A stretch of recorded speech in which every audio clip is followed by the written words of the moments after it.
Assalamualaikum warahmatullahi wabarakatuh. Alhamdulillah, pada kesempatan kali ini saya membuat video untuk memenuhi salah satu tugas pada mata kuliah proses manufaktur yang diampu oleh Bapak Faturrahman SPD MT. Baik, sebelumnya perkenalkan, nama saya Agustian Eka Purnama dari kelas TI23C Program Studi Teknik Industri. Pada tugas video kali ini yaitu terkait mereview materi yang berjudul Pertimbangan Desain dan Ekonomi pada Proses Pemesinan. Baik, sebelumnya dalam proses pemesinan terdapat istilah-istilah. Yang pertama yaitu Machinability yang artinya kemampuan proses. Selanjutnya ada Tolerance yang berarti toleransi. Selanjutnya ada Surface Finish yang memiliki arti kehalusan permukaan. Selanjutnya ada ductile yang memiliki arti yaitu ulet. Selanjutnya hardness yang memiliki arti kekerasan, dan strength yang memiliki arti sama yaitu kekerasan. Baik, selanjutnya mari kita bahas terkait apa itu machinability atau kemampuan proses pemesinan.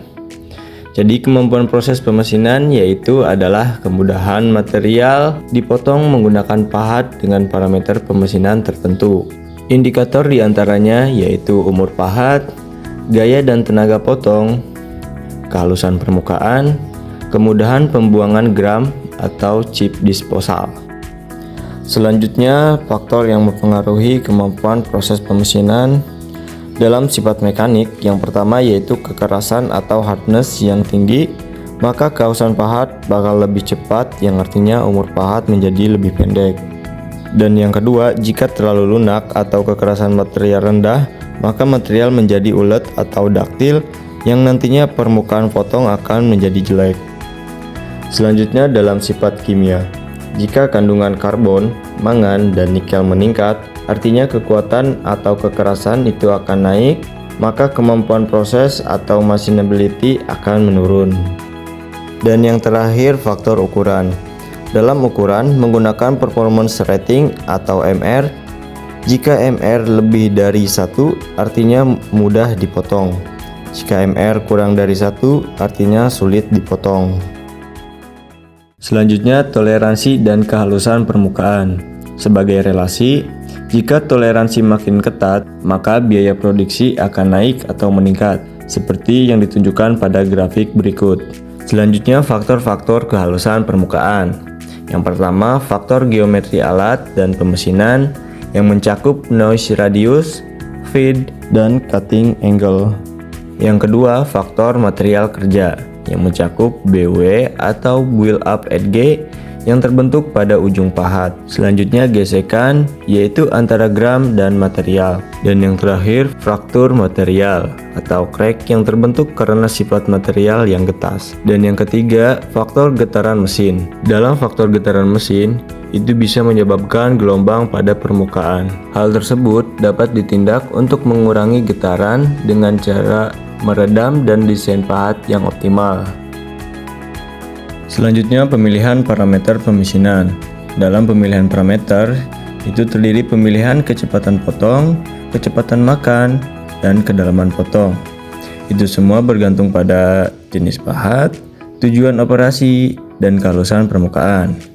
Dalam optimasi, untuk produktivitas tinggi, maka minimasi waktu potong total. Jika untuk biaya rendah, maka minimasi biaya produksi per unit. Formula perhitungan mempertimbangkan waktu penanganan, waktu potong, dan biaya alat.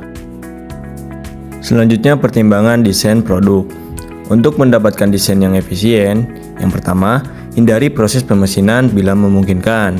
Dengan solusi, gunakan net shape, proses seperti forging, casting, molding, dan lain sebagainya.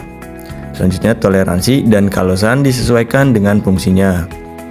Selanjutnya, hindari desain yang sulit seperti sudut yang tajam dan lubang yang dalam. Selanjutnya, gunakan ukuran standar dan material yang mudah untuk diproses. Dan yang terakhir, hindari undercut seperti contoh pada gambar berikut. Selanjutnya, masuk ke pembahasan terkait cairan pendingin dalam pemesinan. Tujuan utama dari cairan pendingin yang pertama yaitu untuk melumasi, khususnya dalam kecepatan yang rendah, Dan yang kedua, mendinginkan dalam kecepatan yang tinggi. Dan yang terakhir, untuk membuang beram. Untuk jenis-jenis cairan pendingin, yang pertama itu ada straying oil, dan yang kedua soluble oil, dan yang ketiga ada semi sintetik dan sintetik. Selanjutnya, cara pemberian cairan pendingin pada proses pemesinan. Yang pertama, dengan cara dibanjirkan ke benda kerja atau yang disebut fluid application of fluid. Pada pemberian cairan pendingin ini, seluruh benda kerja di sekitar proses dibanjiri dengan cairan pendingin melalui saluran cairan yang jumlahnya lebih dari 1. Selanjutnya, dengan cara disemprotkan atau yang disebut jet application of fluid. Pada proses pendinginan dengan cara ini, cairan pendingin disemprotkan langsung ke daerah potongan, yaitu pertemuan antara pahat dan benda kerja yang terpotong. Selanjutnya, untuk cara yang ketiga yaitu dikabutkan atau mist application of fluid. Pemberian cairan pendingin dengan cara ini, cairan pendingin dikabutkan dengan menggunakan semprotan udara dan kabutnya langsung diarahkan ke daerah potongan. Selanjutnya, pengaruh cairan pendingin pada proses pemesinan. Fungsi utama dari cairan pendingin yang pertama yaitu untuk melumasi proses pemotongan, khususnya pada kecepatan potong rendah. Yang kedua, untuk mendinginkan benda kerja khususnya pada kecepatan potong tinggi. Dan yang ketiga, untuk membuang beram dari daerah pemotongan. Untuk fungsi yang kedua, yaitu untuk melindungi permukaan yang disayat dari korosi. Yang kedua, memudahkan pengambilan benda kerja karena bagian yang panas telah didinginkan. Efek positif dari cairan pendingin yaitu yang pertama, umur pahat akan lebih panjang. Yang kedua, permukaan lebih baik. Yang ketiga, mengurangi deformasi panas. Dan yang terakhir, untuk memudahkan mengeluarkan geram. Selanjutnya, pemilihan dan perawatan cairan pendingin. Dalam kriteria pemilihan cairan pendingin, yang pertama terkait performa pelumasan dan pendinginan. Yang kedua, terkait kemampuan fluishing chip atau pembuangan beram. Dan yang ketiga, terkait penjagaan korosi dan stabilitas. Dan yang terakhir, terkait harga, keamanan terhadap lingkungan, dan keamanan terhadap kesehatan. Selanjutnya, terkait perawatan. Untuk perawatan cairan pendingin meliputi beberapa pemeriksaan. Yang pertama, yaitu memeriksa konsentrasi dari emulsi soluble oil dengan menggunakan refractometer. Yang kedua, memeriksa pH dengan pH meter. Yang ketiga, memeriksa kuantitas dari minyak yang tercampur, yaitu kebocoran minyak hidrolik ke dalam sistem cairan pendingin. Dan yang terakhir, kuantitas dari partikel atau kotoran pada cairan pendingin. Mungkin cukup sekian mengenai materi pertimbangan desain dan ekonomi pada proses pemesinan. Dari saya, Agustian Eka Purnama, mengucapkan terima kasih. Wassalamualaikum warahmatullahi wabarakatuh.